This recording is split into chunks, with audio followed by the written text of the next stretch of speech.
On this episode of Wild Traditions, we take our annual trip to hunt Colorado's public lands for elk. But this isn't like any trip from years past. We are foregoing our usual camper setup in favor of tent camping on top of the mountain. We expect this will allow us an easier time accessing spots before first light, but it does come with some additional risk. We will be more exposed to the elements, with a much smaller margin of error for mistakes. For example, if we get caught in rain or snow, we won't have a place to dry our clothes like we did before. While hunting via tent with only the things you brought in on your back is not an uncommon practice, it is new to us. We spent the year preparing gear and planning. It's now time to put our plan to the test.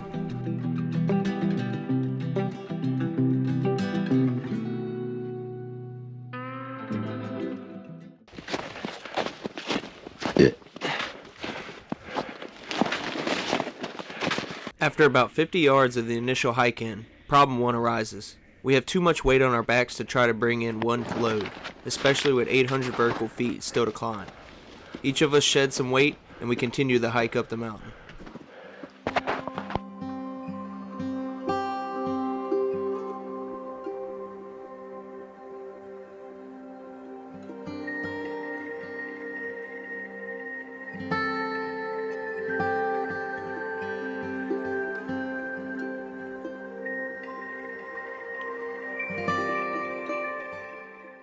After a long day hiking up and a restless night getting situated, we wake up on scouting day 1 ready to get after it.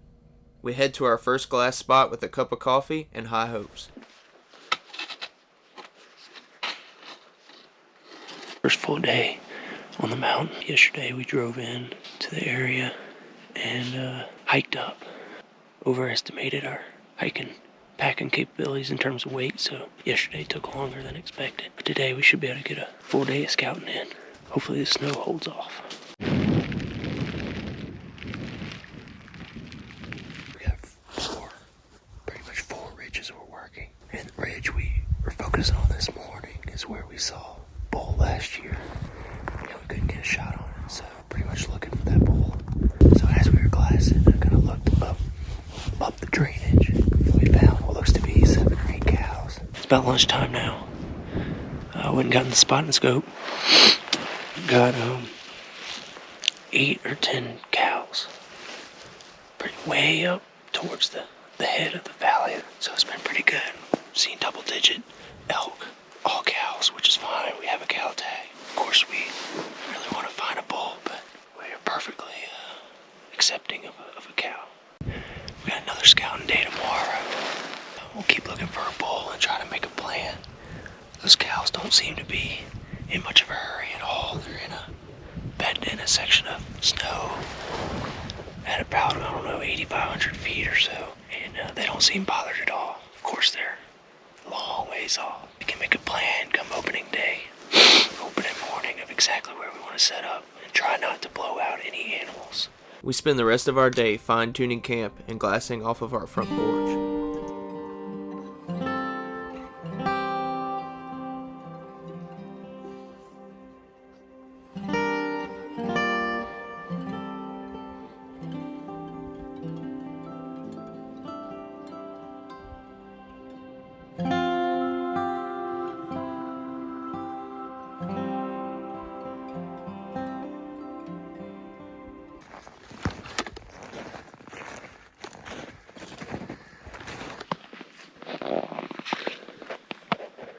Second full day of scouting.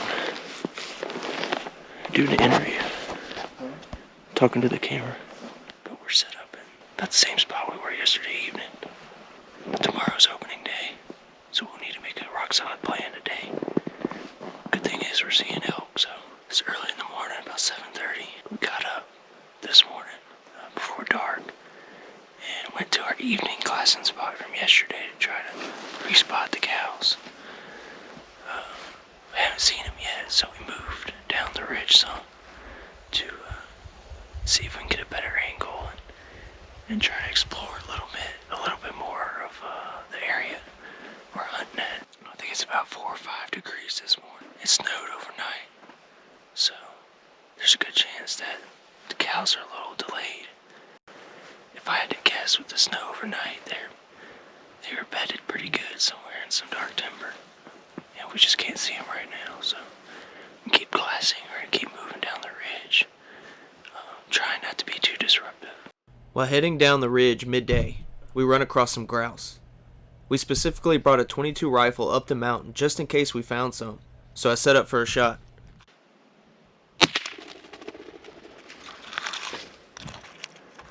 No luck on the grouse. We continue our midday journey down the ridge. Our ultimate objective is to find our opening morning hunt spot. While we seem to have no problem spotting elk, getting within shooting range is a whole different story. As we were just starting to mull over our evening glassing plans, we spot a multitude of suspicious black dots in the black timber. We have stumbled into the bedroom of 10 or so elk, all cows, and from what we can tell, they are not spooked at all. They are about 800 yards away, well within stalking distance. We watch them for a few hours and slowly back out. We plan to return the exact same spot in the morning for the first day of the season.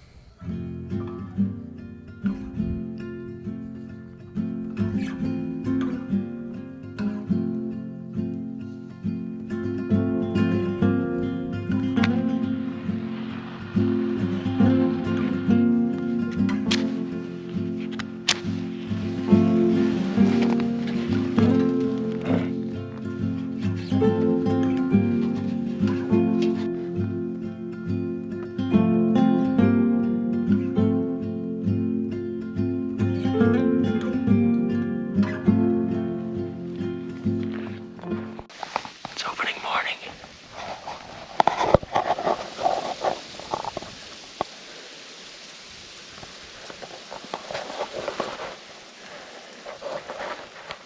Seen a bunch of cows and a bull yesterday. We're gonna see if they show back up this morning. Feeling optimistic, so we'll see what happens. Alright, looks like we got 2 small bulls messing with a tree. Maybe that's a cow. So we were watching this opening morning. We're watching about 6 or 8 cows feeding up top. Pretty much kind of where we would expect them to. And they fed there for probably 45 minutes to an hour.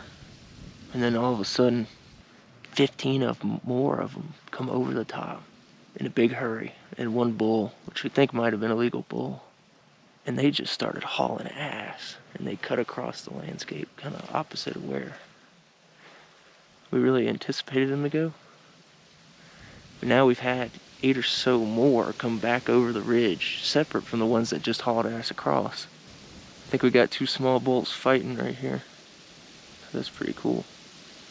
But yeah, hopefully these come down where we anticipate and we can make a move on them. But it's been a fantastic morning. Seeing lots and lots of elk, so if we're lucky, they'll come into our zone. So Of the 20 or so cows that came over the top of the ridge we were glassing, 4 or 5 of them split off and hid closer to us to bed down. They are essentially in the same spot we had found them the day before. It's around 10:30 in the morning, so we know we have time to get within range. We need to close 400 to 500 yards to be at a reasonable shooting distance, keeping the wind in mind. If we get too far below them, midday uphill thermals may carry our scent towards them. The route we chose to get within shooting range involved a lot of patience while still maintaining a sense of urgency. The cows should stay bedded a while, but they will get up at some point. We had a mix of cover to move between, mostly oak brush and small trees. When we did have to go through an open area, we either crawled or ran hunched over. After what felt like an eternity, we made it unseen to the bottom of the ridge we would plan to shoot from.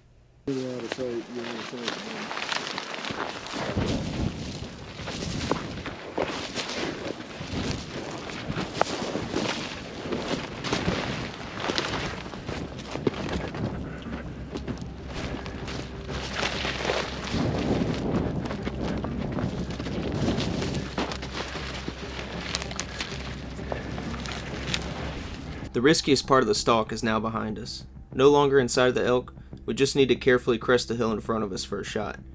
We don't want to ruin this opportunity at the last stage. I check the wind to make sure we won't blow them out. We quietly sneak up and lay down in what appears to be our best line of sight. Yeah. I'll put it in for 4. Everything we can glass from our shooting location appears to be cows. Dad will take the initial shot, while I am on standby in case a bull decides to appear.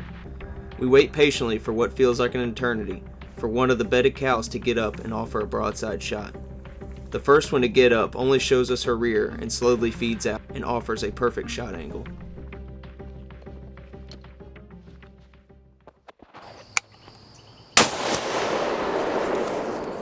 Alright, that's one cow down.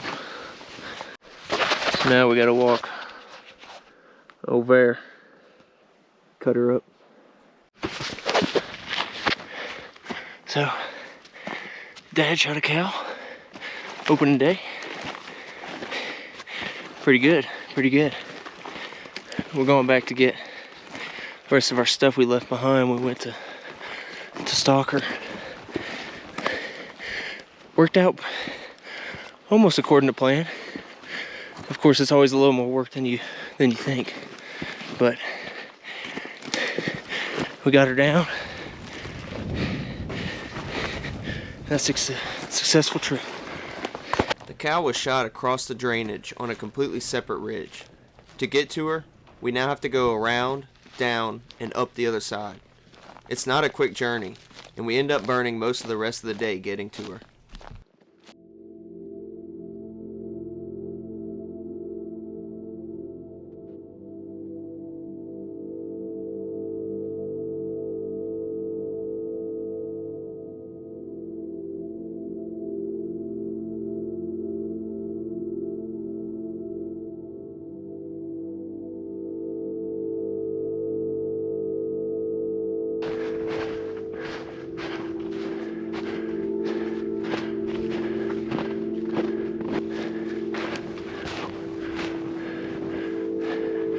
She's right here.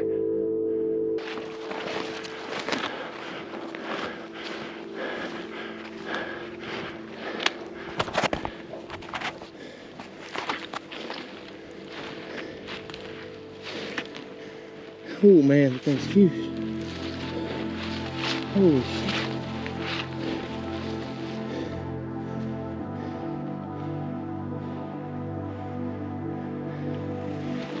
Yeah, good use.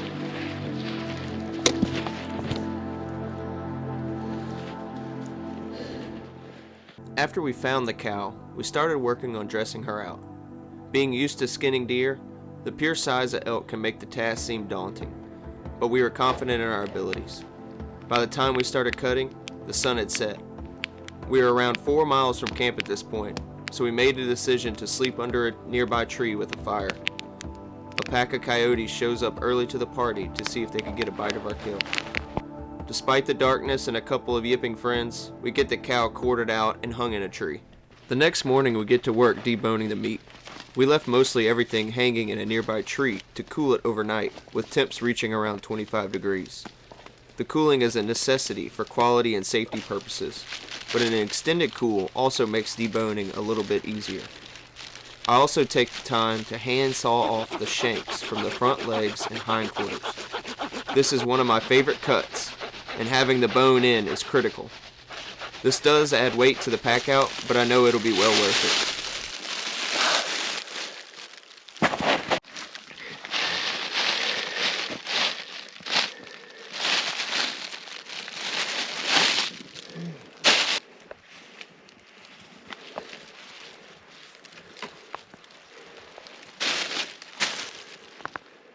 After removing the heart and putting all of the deboned meat in game bags, we load our packs.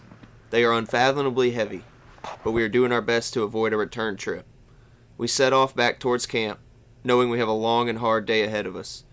It's easy to pull the trigger, but the real work begins after. It's only right to the animal to treat it properly and make the most of it.